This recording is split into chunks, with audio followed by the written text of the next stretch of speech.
Hello, and thank you for joining me. This is What I've Been Thinking with Marcus Cage, and I'm your host, Marcus Cage.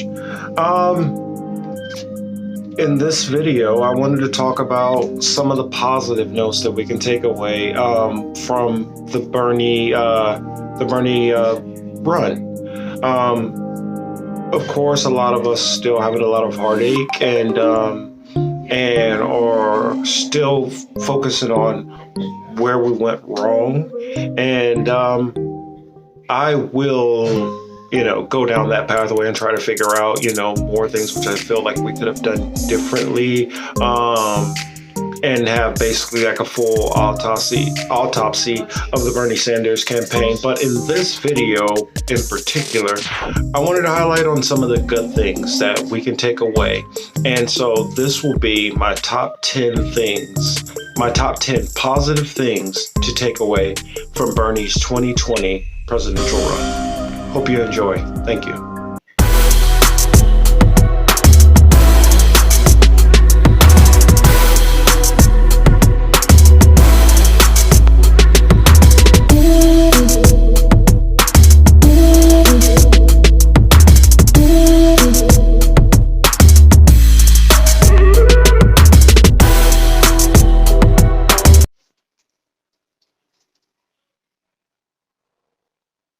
Hello, and thank you for joining me. As I stated before, this will be my top 10 things to take away, positive takeaways from Bernie Sanders' 2020 presidential run.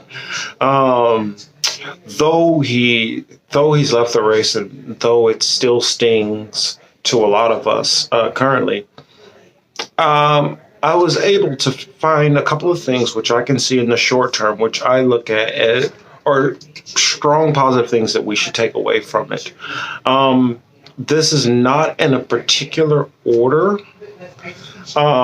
This is just in the order that they popped into my head. So I will start with the number one thing, which I feel we have to notice that he did.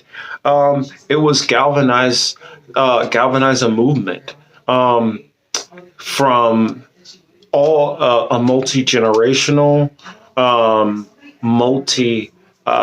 multi-ethnic movement, a movement that had so many different aspects and so many different cultures, and it was able to bring a lot of people together, I felt, in a way which I don't remember a campaign doing in a positive way since the Obama campaign the first time around.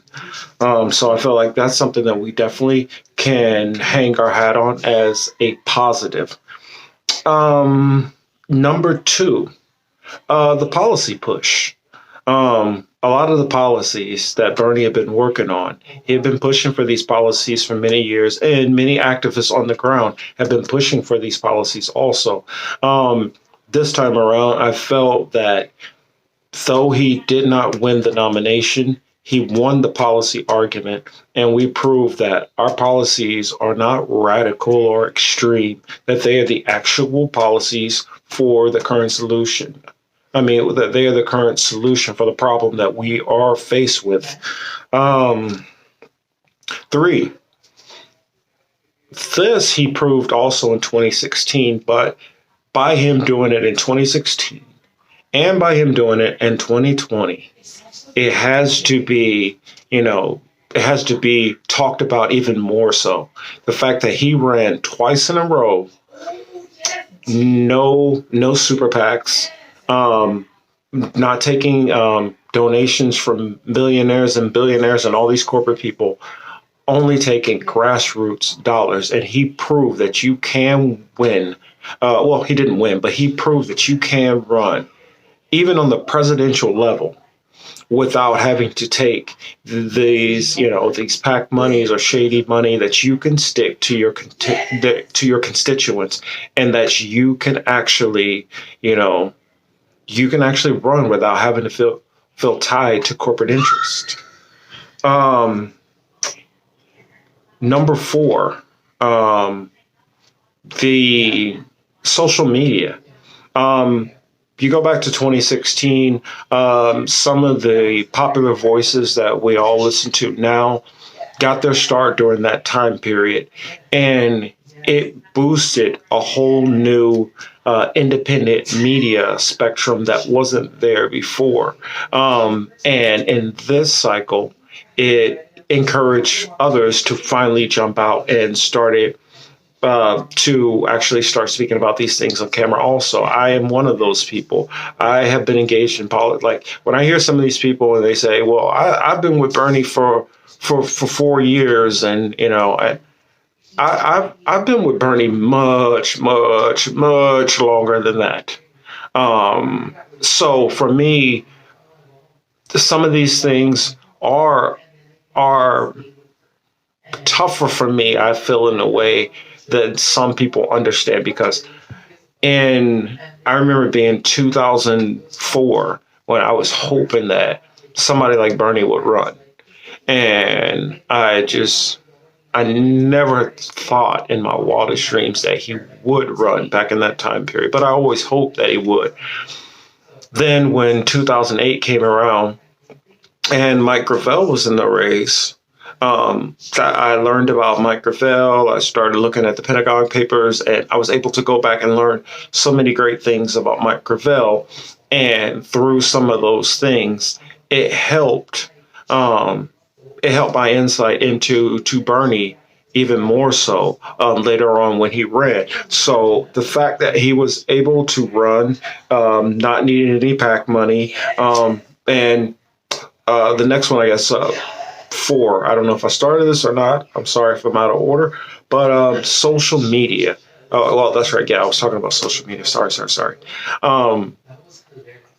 It encouraged more of us to get out there and speak up and have our voices heard, even if we have smaller followings and even if we don't catch on to the level of some of the other commentators out there. The fact of the matter is, we've all been fed up enough that we felt that we should get out and start speaking on these issues more so. And it's forced us to become more politically engaged and active because we follow this a lot more frequently. So I won't get mixed up this time. We're number 5. Future lefty candidates. I feel that Bernie's run, somebody, I can't remember who said this exactly, but they said Bernie laid down tons of seeds, and those trees, it's just a matter of how long it's going to take before they actually grow and are able to bear fruit and able to actually do things.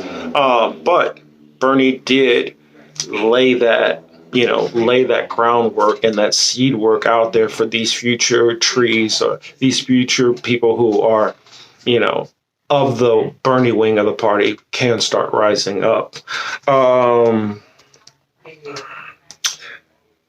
Let's see. Number 6, moving the Overton window. With the policies that he's pushed for and with the movement,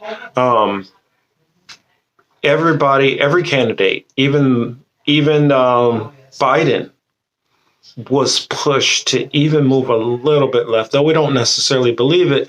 Candidates like Kamala Harris, Cory Booker, Julian Castro, Beto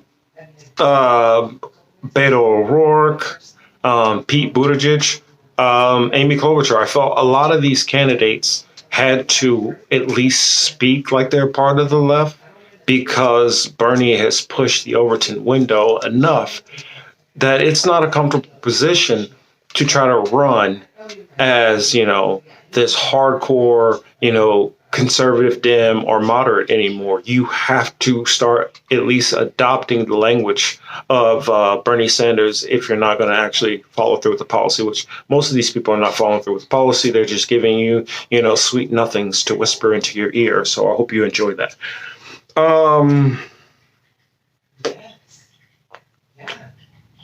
8, one of my favorite ones, exposing media frauds. Um, we look at it like this. We've had, what was it, Dr. Jason Johnson. He ended up getting his mouth in trouble and getting himself in trouble and suspended for an extended amount of time. Some could say it's a firing. We'll see if he comes back on or not. That's the only way to know if he's completely gone. But we looked at Chris Matthews. His language got him in trouble. Chris Todd, which I'm waiting. It's only a matter of time before he keeps saying stupid shit that's going to get him in trouble and out the door also.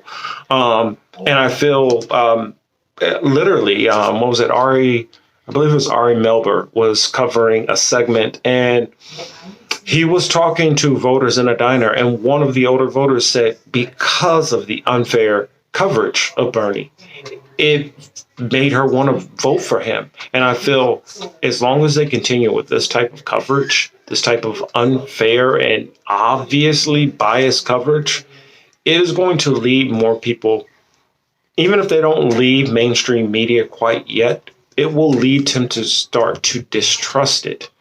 And that is the first step. The moment that they can start distrusting it, we can pull them out of the matrix and we can start giving them the realities of what the real world really is instead of them staying trapped in the matrix. I love The Matrix, great movie, so I do reference it occasion. I feel it's perfectly fitting to the blindness and how we're all plugged into the system, which a lot of people don't want to see that system and how it controls us. But to myself, I see no better representation of the system we live in than The Matrix. Let's see. 9. Hope. I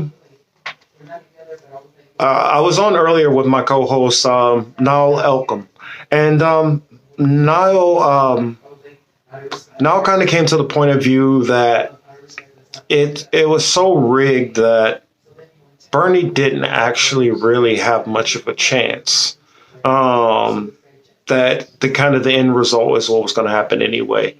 And I did not believe that. And so I guess I felt hope. I felt the Bernie campaign gave many of us hope that we were going to see the policies that we've been fighting for actually enacted. And we thought that we were going to see our chosen champion become the fighter, which fight in the way a lot of us prefer to fight. And we're disappointed on that. But the hope of how close that we can get, that our policies are mainstream now, that our policies are popular and that people are listening to us, though not the people we want to listen to us quite yet, but we are getting some movement, so we should have hope there. Let's see, on to the next one. I say experience. The goods, the bad, the ugly of this primary. We all need to try to figure what we can learn and what silver linings, what lessons that we can apply later, what things that we do that we probably shouldn't have done that could have harmed Bernie's campaign. What are different demographics that we could have reached out to? Different approaches, just how can we make sure that if we get close next time around, we can make the adjustments fast enough and effective enough to be able to handle whichever plan which the establishment comes at us with. And my 10th and last one. This one going back to another movie reference. I love my movies. So I apologize for those who aren't movie lovers, but I look at Bernie's run overall. It's kind of like 300. For those of you who haven't seen the movie, shame on you. It's a darn good movie. And so if you don't want to hear this little part, and you don't want it spoiled for you. When you see my hand go down, that's when I'm done talking about it. So I'll just kind of put my finger up here for the side. So those of you who don't want to be spoiled by 300, if you have not seen the movie, which I don't know by now how you haven't still seen it. But anyway, spoiler alert is now in effect. Remember at the end when Leonidas, his goal where he said, I was going to make a god king bleed. We did not win against the Persians.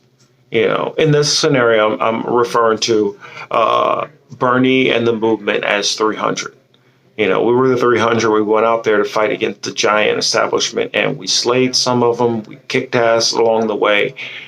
But in the end, we all ended up losing and slaughtered. But we did get our objective, and that objective was to make the God King bleed. When Leonidas made the God King bleed, it showed them that you beat us this time, but we were able to make you bleed.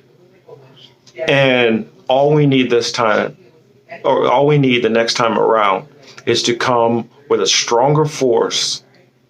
And this time, we can actually take you out. 300 reference over. So, okay, those of you, welcome back, who had to stay away from the spoiler. Hopefully it wasn't very many of you guys, but I just look at it as, I guess I'll give the translation for those of you guys didn't hear the little story. I just look at it as we're close, and the establishment knows that we're close also. And they're on warning. And it is up for us to take these things that he did well and improve on them, increase them, more outreach. So in 4 years, I don't really give a damn if Biden wins. And if he doesn't pick a VP, which I enjoy, I'm going to push for a primary challenger. So I don't, bellyache about it now. I don't really care. I'm about my issues. And if you're not going to push for my issues, then I don't want you in office, period. Trump or Biden. Get that through your heads. And I don't care about anybody trying to shame me into being terrified of Trump, because how I see it, Bush was way worse than Trump. And we survived that. Bush did far more damage. And you know what happened? He won. He won his reelection. And I look at the same thing as what's going to happen now.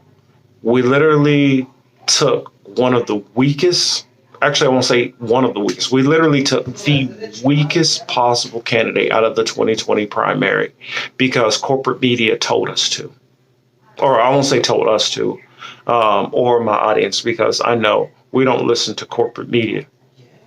But for those of you who listen to corporate media tell you Joe is the only one that can beat Trump, he's the only electable candidate, and it's true. You fell for it once again. They know that they're betting on the fact that everybody just naturally hates Trump enough that they will literally just vote for a piece of lint out of their pocket. And I know people who despise Trump believe that that's enough. But I tell you this, it's not. It's not enough. And it is going to be the same reaction and feeling I felt in 2004 when John Kerry was the nominee and John Kerry lost to an extremely unpopular president, where there were protests in the streets from all the injured soldiers and the Middle East, which we were obliterating, torture going on, all kinds of things that were going on. I mean, I guess people forget, because a lot of these people act like Trump is Satan walking the earth. I guess maybe memories are short, but Bush literally has over 1 million dead Iraqis on his hands, and you guys think Trump is worse. a million dead bodies on his hand. You guys think Trump is worse? Trump let 9/11 happen, but you guys think, Bush let 9/11 happen. You guys think he's worse? Led us into all these wars. You don't remember all the terrorist attacks that were going on during Bush? Did we forget about those things? Did we forget about how Bush crashed the economy without a pandemic? But I'm not saying that Trump is great, but to me, there is no world and no reality in which Trump is worse than Bush. And that is the reason why I believe that by putting up Joe Biden, they have made sure to continue the streak of moderates losing. Literally, in my lifetime, there's been 2 Democratic presidents. They are both moderates, true. I will give you that. But not one person listening to my voice can tell me credibly that either of those 2 Democrats who won in my lifetime ran as moderates. The only time I've seen us win as a party,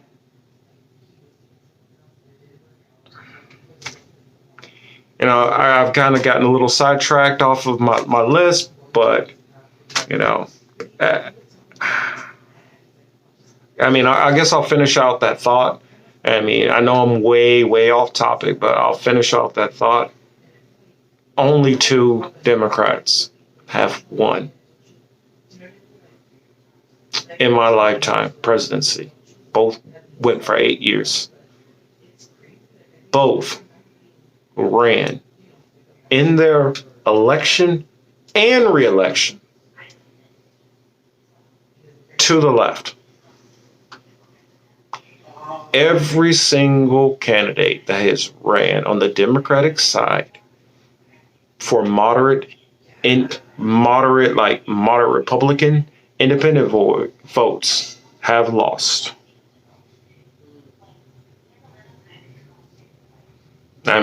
George McGovern is before my lifetime, but McGovern lost. We can go with Al Gore. Not in any order. Hillary Clinton. What was it? Kerry. And now we're going to do it again with Biden. That said, I hope you guys